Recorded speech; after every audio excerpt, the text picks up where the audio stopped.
Havia em Ramataim Sofim um homem das montanhas de Efraim, chamado Elcana, filho de Jeroão, filho de Eliú, filho de Tolu, filho de Sufi, o Efraimita.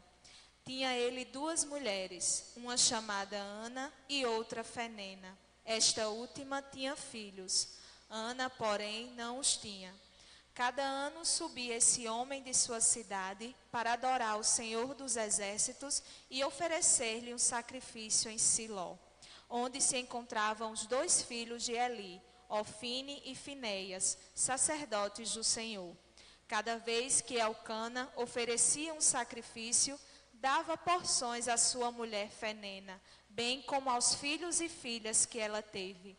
A Ana, porém, dava uma porção dupla, porque a amava, embora o Senhor a tivesse tornado estéril.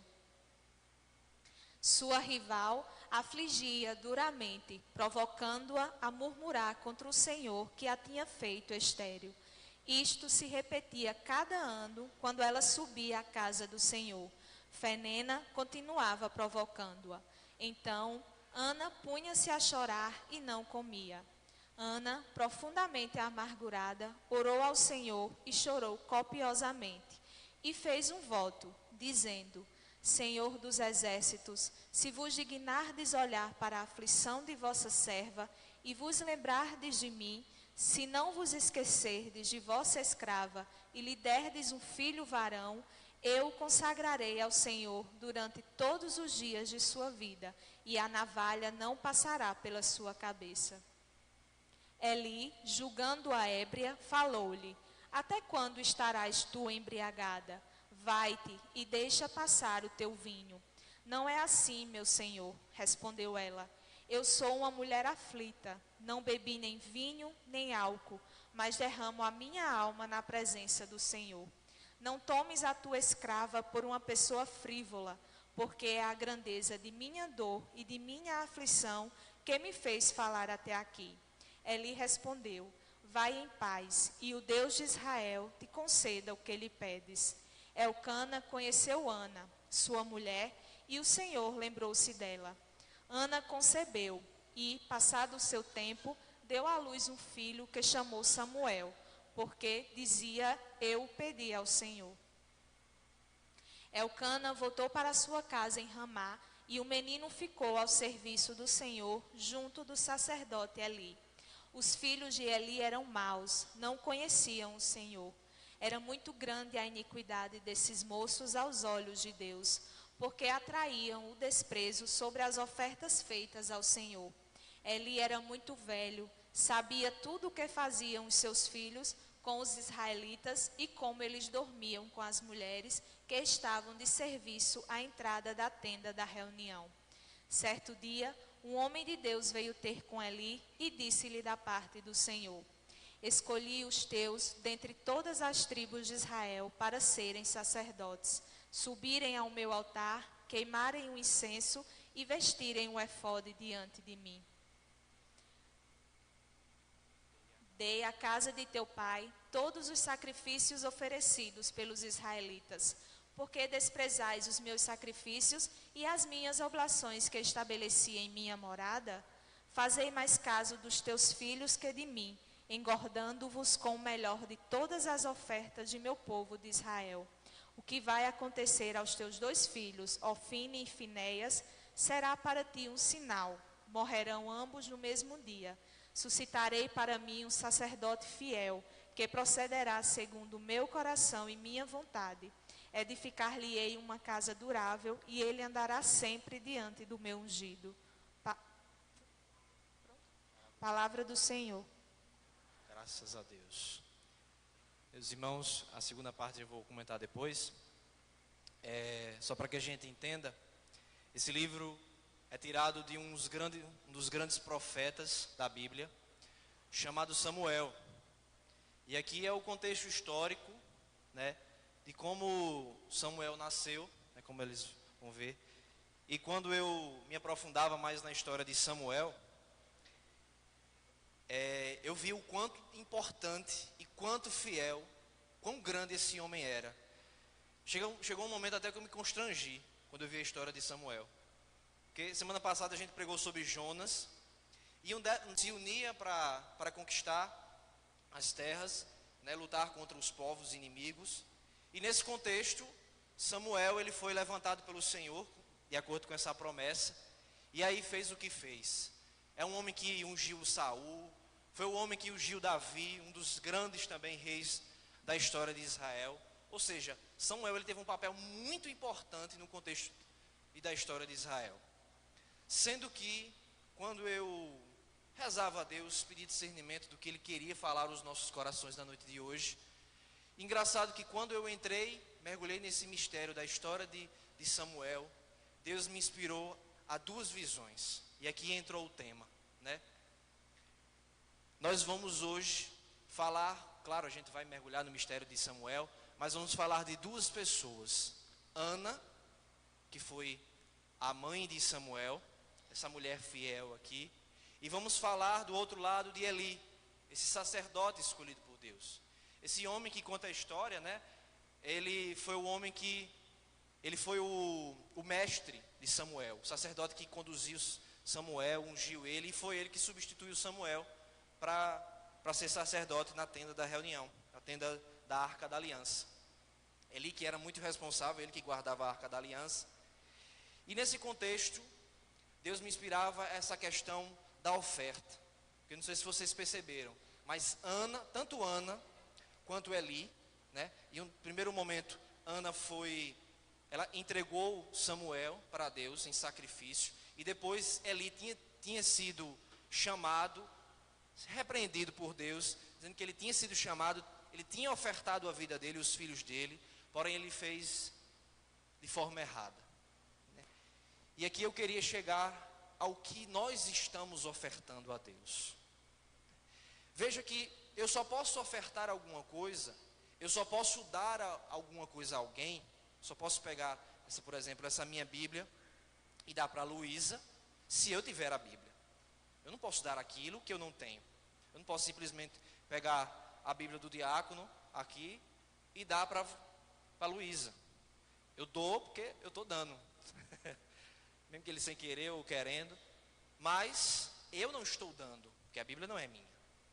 Então eu só posso ofertar alguma coisa, e nesse contexto, eu só posso ofertar algo a Deus, algo que eu tenho. Mas veja que lógica de Deus para a nossa vida.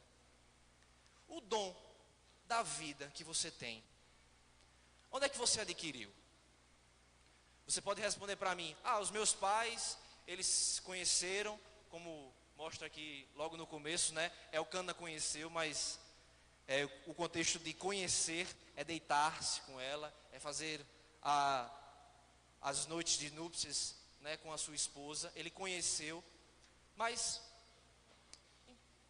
seus pais se conheceram, deram a luz a você, mas eles não têm essa capacidade de dar a vida. Hoje o mundo quer fazer, a ciência estuda várias coisas para poder tentar criar a vida, mas simplesmente não conseguem, porque a vida ela não é simplesmente gerada, ela não pode ser simplesmente feita, ela é gerada, naturalmente ela é gerada. É tanto que para se criar uma vida, os homens hoje estão utilizando muito a clonagem, DNA, para poder criar outra vida, mas mesmo assim, essa vida foi fruto de outra vida. Ou seja, né, a vida que você tem hoje é dom de Deus. E dentro da sua vida, existem os talentos. Cada um de vocês aqui, né, carrega um tipo de talento, um tipo de jeito para tratar com as coisas. Uns aqui são médicos, uns aqui são advogados, muitos, né, porque é advocacia. Muitos são advogados, outros são enfermeiros, os fisioterapeutas, né, contadores, enfim, administradores, enfim, diversas. E além dos que já estão, existem aquelas pessoas que são propensas aos físicos, os matemáticos, né? Não vou esquecer de você não, amor. Os matemáticos, esse pessoal que gosta muito de estudar, né? Ou seja, cada um de nós carrega um talento, carrega um dom. E quando remetemos a palavra dom, remetemos como um presente de Deus, algo que foi dado por Ele. Ou seja, o que você tem hoje na sua vida, até a sua própria vida, é presente de Deus. Ou seja, no frigir dos ovos, a vida que você tem não é sua. Eu vivo a minha vida, mas eu não detenho a minha vida. Porque pense numa certeza grande que a gente tem, que nós vamos morrer. A gente pode viver mais de 100 e tantos anos, mas morrer nós vamos com certeza. Até hoje a ciência não conseguiu, né, criar algo que pudesse transformar a pessoa imortal. Nossa vida, nossa matéria, ela se acaba. Ou seja, um dia nós vamos morrer. E aí nós não temos propriedade sobre a nossa vida. Nós vivemos. Sendo que o que Deus inspira o nosso coração, meu coração e o nosso coração como um todo, a noite de hoje, é o que nós estamos fazendo com a nossa vida, o que nós estamos fazendo com aquilo que Deus está nos dando, aquilo que nós temos. E aqui vamos, os nossos talentos, como eu disse, propensos às atividades laborais, aos talentos nas vocações específicas, pessoas que são chamadas a serem mães, pais, filhos, porque filho também é uma vocação, né? Sacerdotes, celibatários, como a igreja tem. Ou seja, o que nós estamos fazendo? Se Deus te deu, o que é que você está fazendo hoje? E aqui eu queria voltar para o início, para a história de Ana, porque Ana foi uma mulher que sofreu muito. Que pense bem, as mulheres que, né, já casaram, são chamadas a serem mães e passam por dificuldades, ou já passaram por dificuldades de engravidar. Pense que frustração, você casar, ter o chamado para ser mãe e simplesmente não poder. Que dúvida, que interrogação é essa da nossa vida? Ana foi uma dessas mulheres, né? Aqui ele fala que Elcana, esse homem de Deus, tinha duas mulheres. Obviamente aqui é o contexto da época, certo? É tanto que depois Jesus Cristo vai dizer que um homem só deverá ter uma mulher. Ele permitiu isso no começo por causa da dureza do vosso coração, mas Deus sempre inspirou o coração dos homens desde o início a ter uma só mulher, certo? Tinha duas mulheres, porém uma delas era o quê? Estéril. Ela não podia ter filhos. E veja, Deus dá a capacidade de ela ser mãe, mas ela não pode exercer aquilo dali. E que veja que mulher de coração grande. A mulher murmura, sofre com as perseguições. E colocando na nossa realidade, quantas vezes nós também não sofremos. E eu estendo não só as mães que têm a vocação de ser mãe e hoje não conseguem, ou por um tempo não conseguiram. Pessoas que hoje são paralisadas, são perseguidas, são estagnadas na vida com os seus dons, com os seus talentos, e simplesmente não conseguem expressar, não conseguem colocar para Deus, colocar para fora. E são perseguidas. As pessoas criticam, como diz aqui, cada vez Fenena, ela dava, está aqui, oferecer um sacrifício, acho que é no outro. Sua rival afligia, provocando-a. Quantas vezes também o demônio não provoca a nossa vida, porque não temos esse chamado, pelo menos ainda, um chamado específico, um dom dado por Deus ainda, e o demônio fica atazanando na vida da gente, dizendo que a gente não pode, dizendo que a gente não tem condições, dizendo que nossa vida não vale nada, que somos pequenos, frágeis. Sim, de fato, diante do Senhor somos, mas somos sofredores, devemos ser miseráveis, somos simplesmente perseguidos. Porém, essa mulher não se afligiu diante dessas perseguições. Essa mulher, ela compreendeu que a cruz, ela precisa ser carregada. Ah, Diego, mas naquela época, agora a cruz está aqui, certo? Semana passada eu falei da cruz, e ela tinha acabado de ser retirada, mas hoje ela está aqui, certo? Ah, Diego, mas o contexto da cruz no Antigo Testamento não estava presente, certo? Mas toda vez que lermos o Antigo Testamento, temos que ver um olhar pré-figurativo ao que Cristo vai fazer, ao que Cristo, no nosso caso, fez. Então essa mulher compreendeu o que era carregar uma cruz.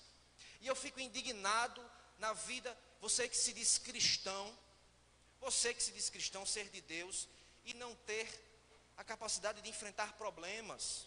Ah, Diego, todas as vezes na adoração, nas exortações, as pessoas falam isso, que eu preciso enfrentar a minha cruz, que depois da cruz vem a ressurreição, mas eu não consigo enfrentar, é muito sofrimento. Eu vou chegar na igreja e eu fico sofrendo cada vez mais. Mas eu digo, quem é você diante daquilo que Jesus Cristo fez? Se no único momento que Jesus Cristo teve a oportunidade de transmitir esse amor, manifestar esse amor de Deus, revelar esse amor de Deus para o povo, nesses 3 anos o homem sofreu que só danado, sofreu que só, como diz o Matuto, que só a gota. O homem sofreu, foi perseguido, era o tempo todinho cansado. As pessoas iam, quantas passagens nós vemos que Jesus sentava no canto, estava cansado da viagem, estava cansado, suou, não derramou somente o sangue, mas derramou o suor, o esforço dele de dar pelo outro, enfrentou, e no final das contas ainda enfrentou a cruz. E quem somos nós, quem é você? Quem é você hoje? E eu não estou enfrentando a cada um de nós aqui, não, eu estou fazendo uma indagação, quem é você hoje, para achar que você não precisa passar por sofrimento? Que tipo de cristão hoje está sendo levantado na igreja, né? Achar que nós só seremos felizes, só seremos de Deus se não temos alegria aqui. Eu não falo num contexto financeiro, eu falo de uma estabilidade, de uma alegria, de uma paz espontânea. Meu Deus, Deus nos criou para sermos fortes e firmes. Essa mulher compreendeu, essa mulher tinha provocação, tinha toda a perseguição, a aflição dela, mas ela foi. E o que ela fez?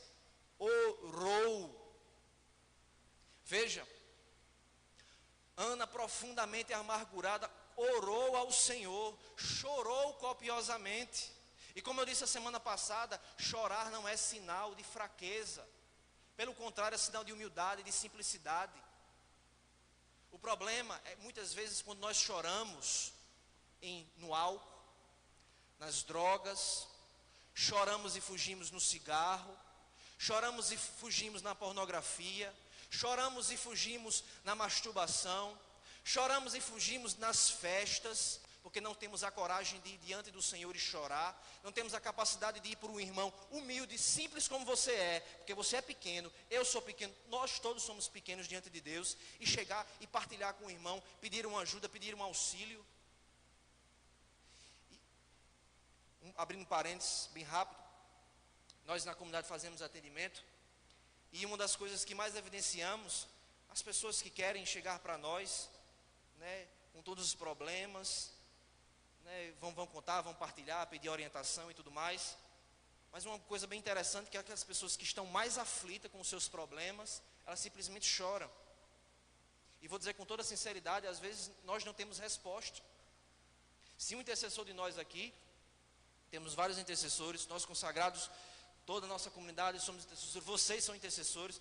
Se vocês hoje se depararem com uma situação dessa e achar que todas as vezes vocês têm resposta para as pessoas, meu irmão, você é um guru, você é um cartomante, você tem a resposta para tudo, você é um adivinho, porque tem muitas vezes as pessoas chegam com aflições, situações de vida destruídas para nós. E eu vou dizer com toda sinceridade, já me deparei várias vezes, toda semana eu me deparo com uma situação que eu olho e faço, o que é que eu vou falar para essa pessoa? O que é que eu vou dizer, o que é que eu vou orientar essa pessoa? O que é que na minha oração vai ajudar essa pessoa? E quando vê, a pessoa simplesmente chora, porque a pessoa precisava desabafar, a pessoa precisava apenas de um colo, a pessoa precisava de amor.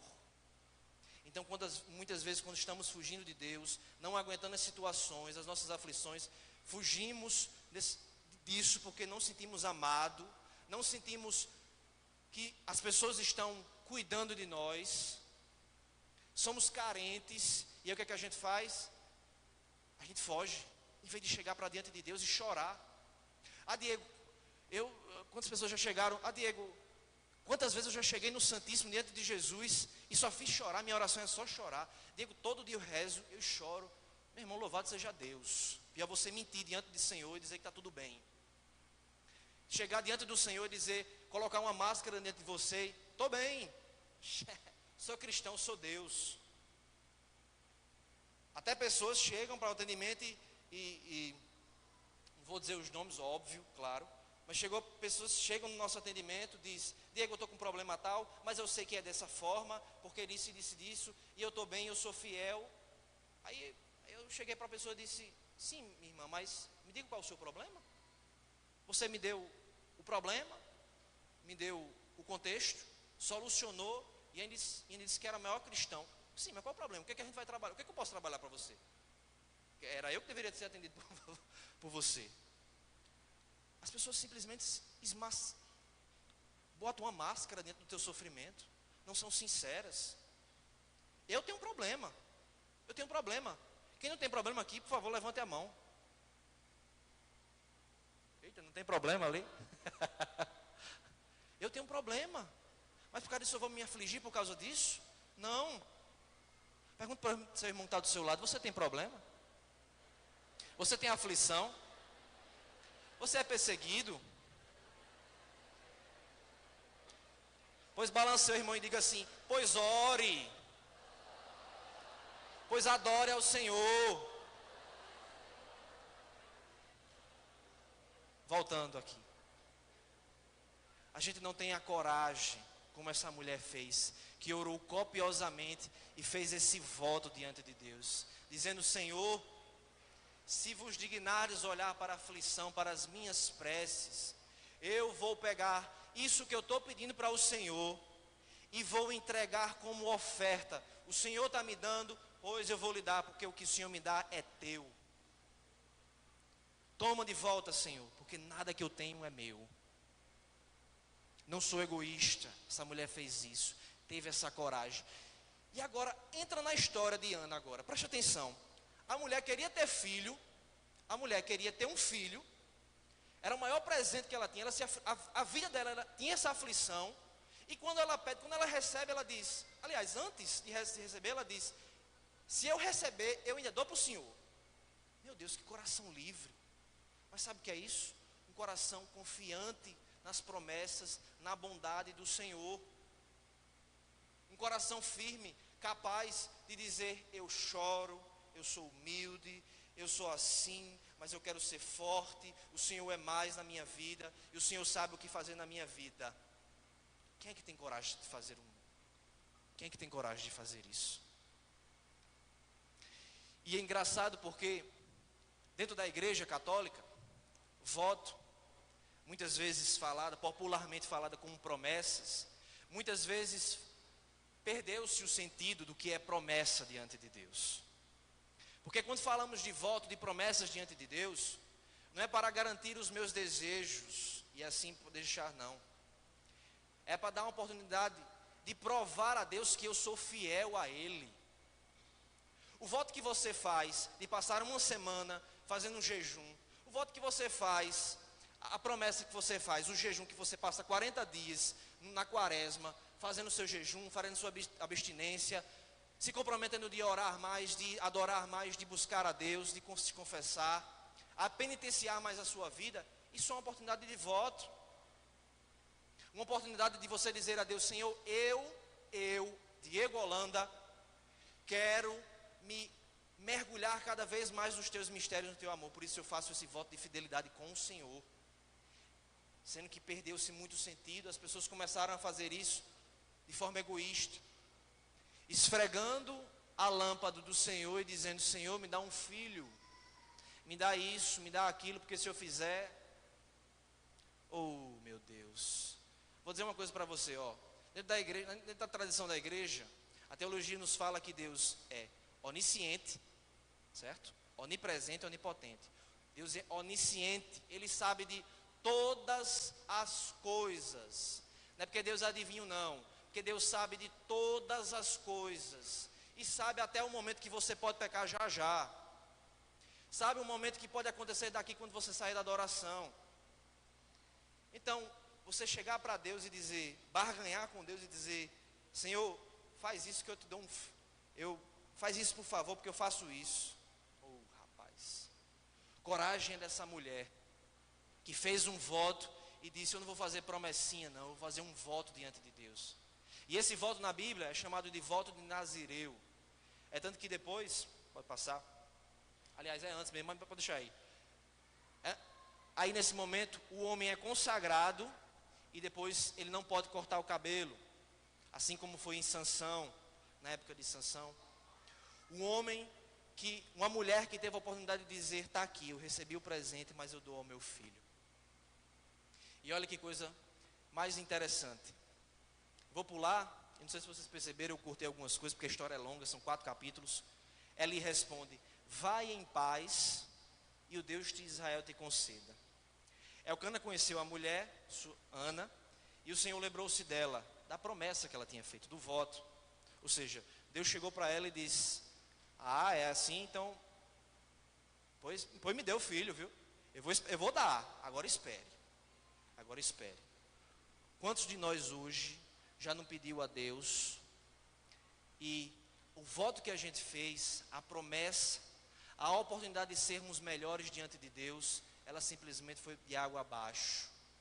Quantos de nós já não recebemos graças aqui na adoração, ou em outros locais, em outras situações de vida, milagres, bênçãos, transformação de vida, conversão da mente, mudança de mentalidade de vida, e simplesmente a gente se esqueceu.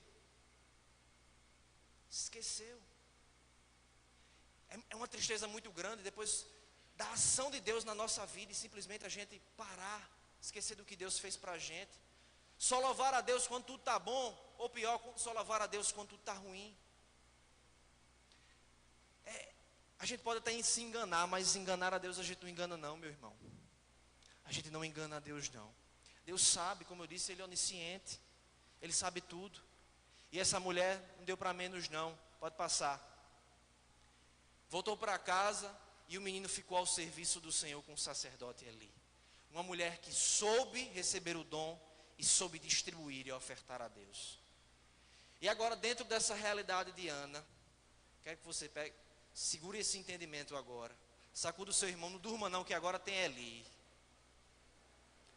Durma não que agora tem Eli. Sacuda aí, catuque ele. Só para eu contextualizar aqui, Eli era um sacerdote, um homem de Deus. Só para vocês terem noção, Eli cuidava da Arca da Aliança. Alguém sabe o que é a Arca da Aliança? Alguém se lembra o que é a Arca da Aliança? Era o local onde estavam os objetos, a tábua dos mandamentos de Moisés e o cajado. Representava a palavra de Deus, os mandamentos, a lei do Senhor.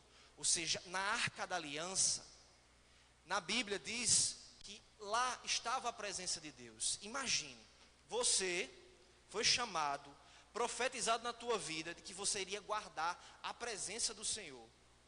Maria, eu acho que essa camisa ia ser pouca. Tá um terno, alguma coisa assim, porque eu guardar a tenda da aliança, da Arca da Aliança, é muita responsabilidade. E ainda, o profeta, Deus, através de um profeta, disse: Eli, teus filhos vão ser levantados também profetas, vão servir a você, e eles vão ser salvos. Eles foram para a tenda, e o que aconteceu aqui? Os filhos de Eli eram maus.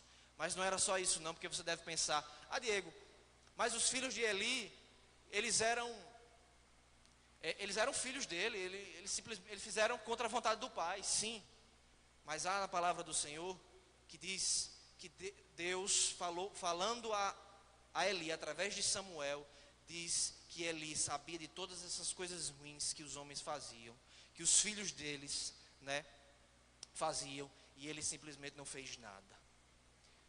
Ou seja, não ofertou como deveria, não entregou os dons como deveriam, simplesmente deixou ao léu. Não foi responsável daquilo que Deus te deu a ele. Diferente de Ana, uma mulher que quando viu Samuel lá, eu não coloquei aqui não, mas no capítulo 2, no capítulo 3, diz que Ana ainda visitava Samuel, ainda fazia as vestimentas de efode, que era um tipo de tecido na época, dava para ele, levava comida, ou seja, cuidava de tempos em tempos dele. Uma mulher que continuou. E sabe o que aconteceu na vida da mulher? Ela ainda teve mais 3 filhos. Foi uma mulher fértil. Deus tirou e Deus deu. Será que nós temos coragem também, quando Deus tirar, a gente dar? a gente continuar louvando a Ele como Jó, como Ana, de fazer esse voto, saber e ainda dizer: pode tomar, Senhor, pode tomar, porque não é meu, pode tomar. Eli era muito velho, sabia tudo o que faziam seus filhos. Certo dia um homem chegou, veio ter com Eli e disse-lhe da parte do Senhor. Vamos ler?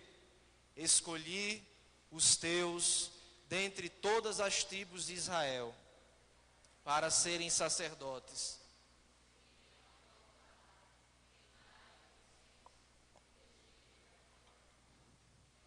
Pode passar, vamos continuar lendo.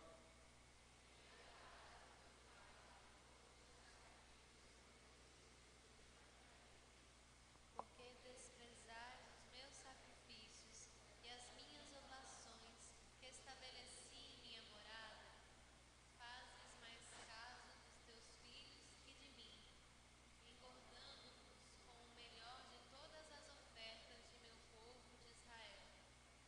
Que vai acontecer aos teus dois filhos, Ofni e Finéias, será para ti um sinal. Morrerão ambos no mesmo dia. Suscitarei para mim um sacerdote fiel, que procederá segundo o meu coração e minha vontade.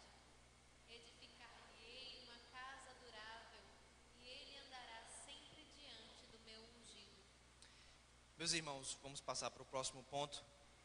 Mas diante das ofertas que nós recebemos, assim como Eli, assim como Ana, nós temos que ter esse cuidado, nós temos que ter essa preparação. Porque você pode estar pensando: eu não sei qual é a minha oferta, eu não sei o que Deus me deu, eu não sei a graça, não sei o talento. Mas fecha um pouquinho o teu olho agora. Pede a graça do Espírito Santo para te mostrar nesse instante o que é que você tem para Deus. O que é que você já ganhou de bênção, de milagre, de cura? O que é que você tem natural da sua vida?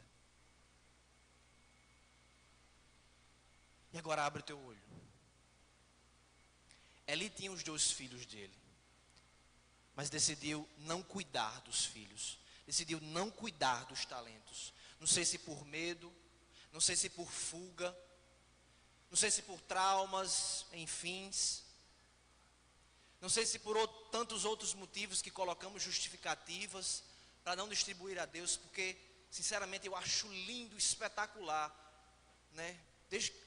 Antes mesmo de eu entrar que antes era ministério, as pessoas que dão esse talento, o talento que Deus deu para você. E quando eu olhava o pessoal aqui das músicas, os cantores, né, eu olhava assim: meu Deus, uma pessoa que canta, podia estar cantando para tantas coisas, mas está cantando para o Senhor, sabe? Esse talento não é meu, é para Jesus, eu vou cantar é para Ele. E entre outras pessoas também que dão a sua inteligência, um homem como Bento XVI, um homem inteligentíssimo, cerca de 16 especializações no mundo, ou seja, um homem, por mais falho que nós somos, dá os talentos para Deus, deixa que Deus cuide e faça o que bem entender para Ele. Eu acho lindo. E nós que temos tantos talentos ficamos escondidos, congelando o talento. Ah, Diego, mas eu não tenho talento para pregar. Mas a vida não é só de pregar, não. Ah, Diego, eu não tenho talento para cantar, não. A vida não é só de cantar, não. Ah, Diego, eu não tenho talento para rezar, não tenho esses dons que os intercessores têm. A vida não é só de extraordinário, não. Ah, Diego, eu não tenho esse talento de mexer com as mídias sociais. A vida não é só de post, não. A vida é muito mais. A vida é um acolhimento, um testemunho, uma entrega, um serviço. Aquilo que você pode dar a Deus. E simplesmente por medo, por carências, por timidez, a gente esconder os talentos de Deus, para os defeitos que a gente julga simplesmente humanos, por nossas fraquezas. Temos esses talentos, temos esses dons que Deus nos deu. E como é que nós vamos cuidar? Porque acredito que muitos aqui já receberam uma oportunidade de servir ao Senhor. Não sei se em JC, não sei se em pastoral, não sei se em movimentos, não importa. Deus te deu uma oportunidade de você servir a Ele, certo? Sendo que nessa caminhada você fraqueja, você cai, você peca. E parece às vezes que o pecado, ele toma conta de tudo aquilo que Deus pode fazer na tua vida. Às vezes até você acha que o seu pecado, as suas fragilidades, os seus medos, eles engolem tudo aquilo que Deus pode fazer em você. Você como um profeta da esperança, você como um pai, você como um filho, você como uma mãe, na realidade que for, você servir ao Senhor. E eu elenquei aqui, orando ao Senhor, 3 pontos que devemos fazer para cuidar das ofertas.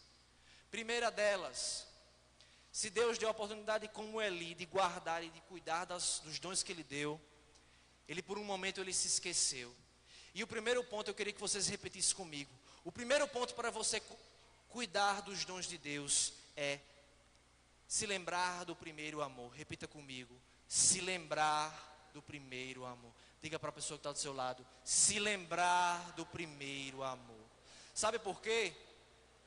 Porque chegou um momento que ele teve que ser exortado.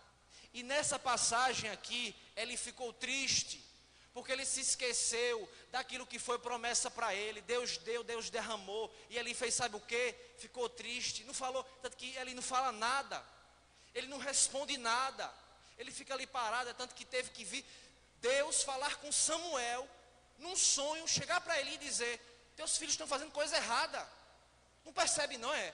Preste atenção, acorda, cadê as promessas que eu fiz para tu? Tu é um sacerdote, tu é um eleito, e hoje Deus fala para você também. Eli, fala para a pessoa que está do seu lado, ô Eli, preste atenção nos dons que Deus te deu. Deus te deu, tu vai ficar calado, é? Deus te deu um dom. Lembra da primeira aliança, porque Deus nunca cessa de fazer aliança. Santa Clara de Assis diz, sempre quando você estiver na caminhada, lembre do primeiro amor, do primeiro momento que Deus te arrebanhou. Infelizmente na igreja, nós vivemos um período em que as pessoas crescem, estudam teologia, amadurecem na caminhada, passam não sei quantos anos em renovação carismática, em nova comunidade, em pastorais, e se acha o santo da igreja. Meu Deus, que tipo de santidade é essa que não serve ao outro? Que tipo de santidade é essa que encheu o teu coração de soberba e de vaidade? Que não tem a capacidade de ser humilde, simples e rebaixado? Já que a palavra de Deus diz que quem quer ser exaltado será humilhado. Lembra do primeiro amor, porque você era um fraco. Eu era um fraco, um rejeitado, me sentia pequeno, você também se sentia dessa forma. O que Deus fez? Puxou e te pescou. E você se lembrar do primeiro amor é uma atitude de se humilhar diante de Deus, se tornar pequeno. E aí vamos para o segundo ponto. Primeiro ponto é o quê? Se lembrar do primeiro amor.